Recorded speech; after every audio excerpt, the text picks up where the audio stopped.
the Fitz and Whipper with Kate Ritchie podcast. How good is that? So we get our annual sort of checkups. You get your blood test. I think at our age you've got to start doing it, and it's a good thing to do. It's always great to get your levels done, go get a blood test and take it into your doctor.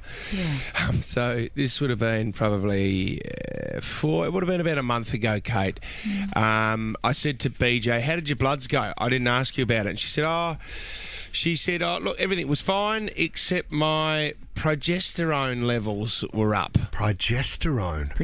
Okay. So I'll explain to you, Whip, because I've never heard of it either, right? And ladies, you probably know a little bit more about it. So they said to BJ, come back when you're halfway through your cycle, when the progesterone hormone usually plays its role, and we'll see what your levels are then. Okay. I'm still confused. I don't know what's going on. You're doing very well, Fitzy. I'm glad you've committed to this. So I asked her, what is progesterone? It's a hormone that plays an important role in the reproductive system of a lady, and the main function of it is to prepare for a fertilised egg to implant and grow. Right. So she went back, she gave more bloods, and her progesterone levels were even higher, Kate.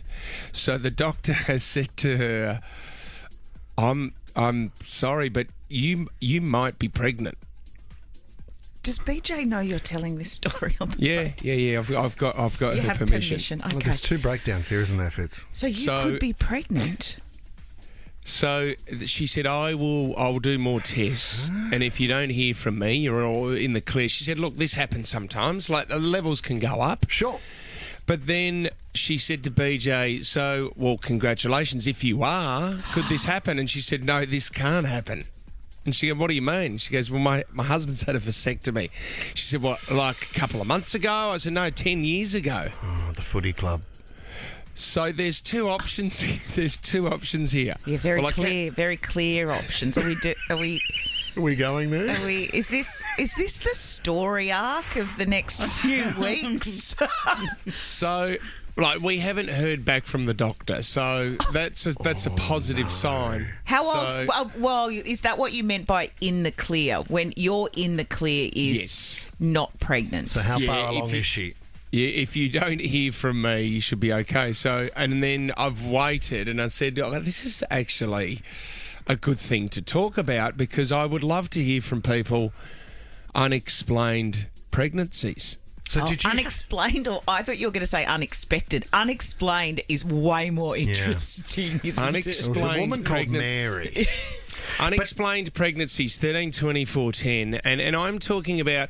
Now, the reason is because even though I've had a vasectomy doesn't mean it's 100% foolproof. Sometimes that can still get through. Yeah, right. That could be an unexplained pregnancy, or the other option that we have is...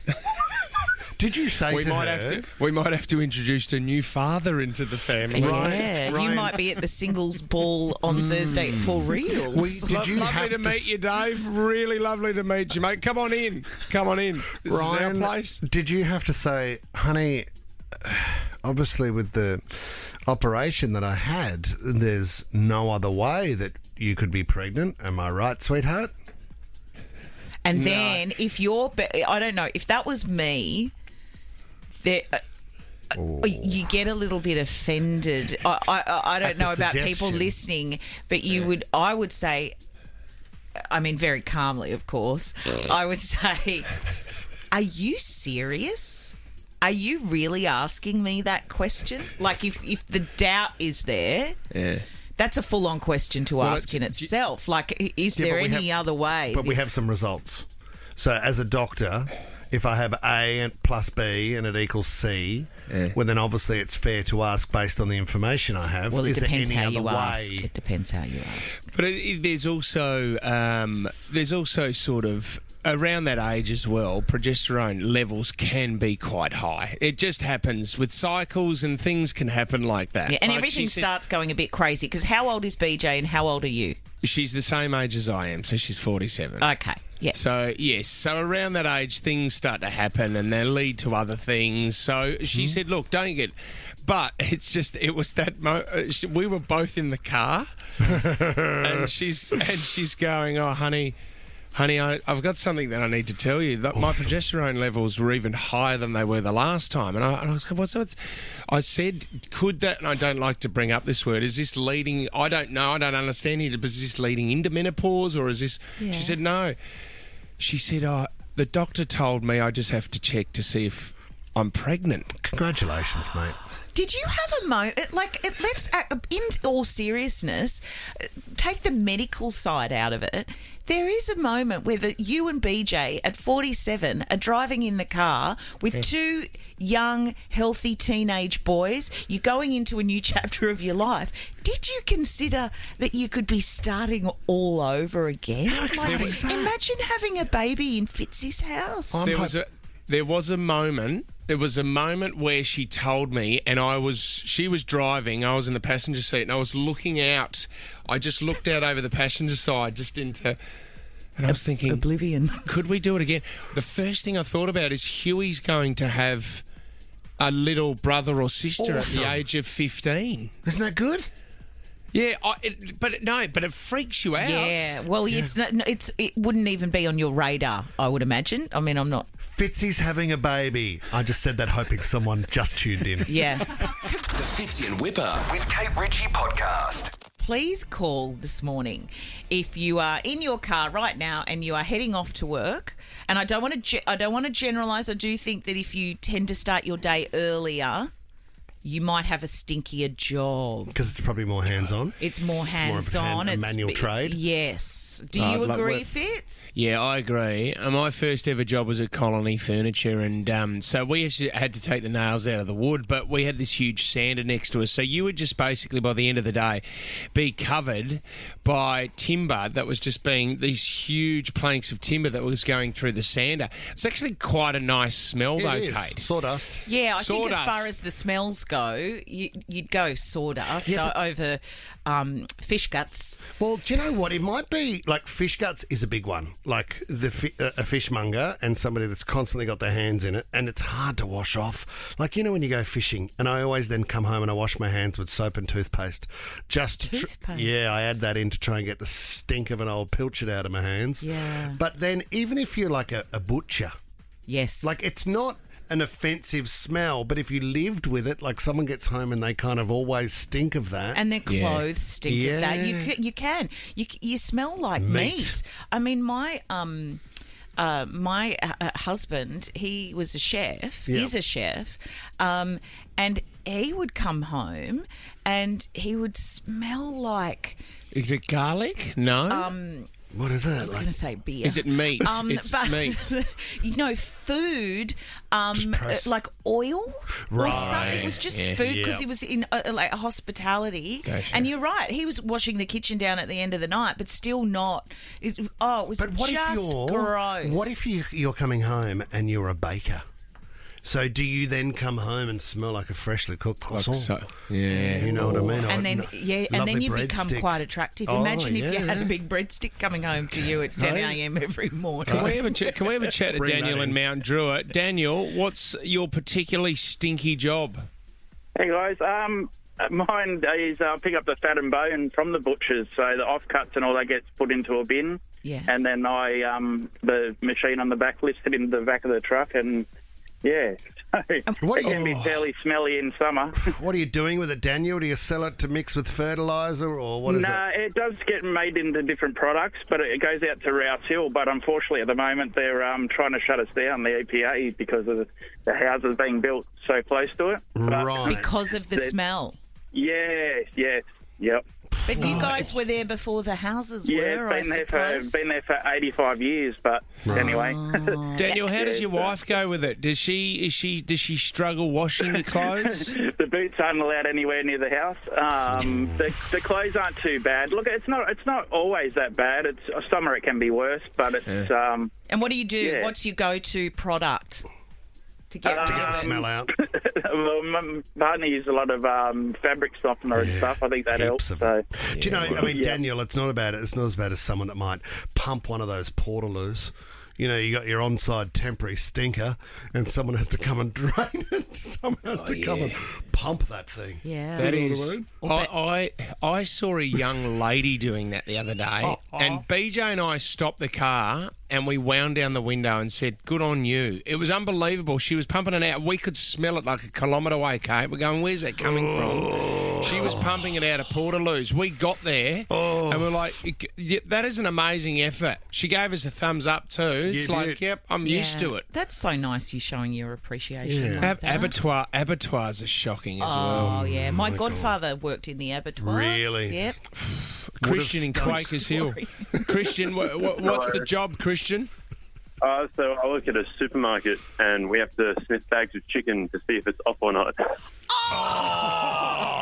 Christian! You big sniffer. That is, and it's funny, isn't it? Because chicken, it turns this funny. There's a little green colour, like it yellows, doesn't it? And you can get that whiff. That's usually cancer. Christian, do you, after all of these years, Christian, do you still have a bit of a dry reach here and there, or? Oh, it's only been 6 months. Okay, do you eat chicken in your own time? I don't go near chicken in my own time. Yeah, Christian, no. I mean, how many chickens are you sniffing a day?